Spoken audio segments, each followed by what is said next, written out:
परिवार के साथ हंसी खुशी जिंदगी बीत रही थी वो बिखर गया है कि 7 अक्टूबर को शुरू हुई दुनिया की सबसे बड़ी जंग का अंत खत्म होता नजर नहीं आ रहा। न हमास रुक रहा है, न इजराइल थम रहा है। दोनों एक दूसरे का खात्मा करने पर उतारू हैं। फिलिस्तीन और इजराइल में खून की नदियां बह रही हैं। पिछले 26 दिनों से हजारों लोग अपनी जान गंवा चुके हैं। लगातार बमबारी हो रही है। चुन चुन कर एक दूसरे के ठिकानों को निशाना बनाया जा रहा है। सिर्फ आसमान से ही नहीं, जल और नभ से भी एक दूसरे की कमर तोड़ने पर दोनों आमादा हैं। इजराइल के खिलाफ हमास के अलावा लेबनान का संगठन हिजबुल्लाह भी इस लड़ाई में उसका साथ दे रहा है। लेकिन अब एक और संगठन है जिसने इजराइल के खिलाफ ऐलाने जंग कर दिया है। हमास और हिजबुल्लाह के बाद यमन के संगठन हूती ने फिलिस्तीन के समर्थन में और इजराइल के खिलाफ अपना मोर्चा खोल दिया है। हूती विद्रोहियों ने कहा, हम अपने लोगों को गाजा में मरने नहीं छोड़ सकते। हूती विद्रोहियों ने धमकी दी कि अगर गाजा में सीज फायर नहीं हुआ तो वो इजराइल पर और बैलिस्टिक मिसाइल दागेगा।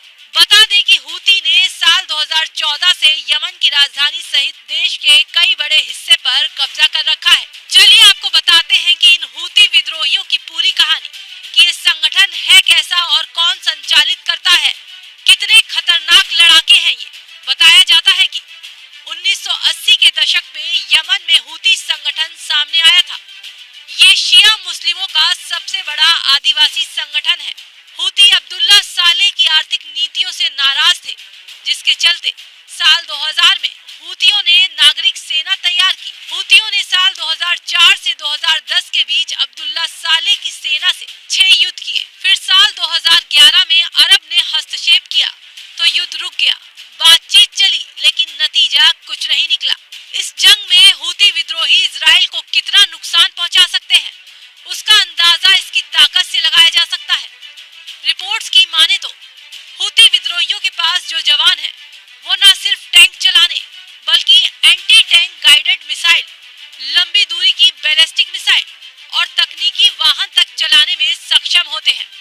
बताया जा रहा है कि हमास और हिजबुल्लाह के साथ इस जंग में कूदे हूती विद्रोहियों ने बीते मंगलवार को इजराइल पर मिसाइल से हमला कर दिया था। हालांकि इजराइल के एरो एयर डिफेंस सिस्टम ने इस हमले को नाकाम कर दिया। फिलहाल अब देखना बहुत ही अहम है कि हमास, हिजबुल्लाह और हूती के आने से ये जंग क्या रूप लेती है। क्या हमास और ताकतवर हो जाएगा? ऐसे में इजराइल उसका मुकाबला कैसे करेगा?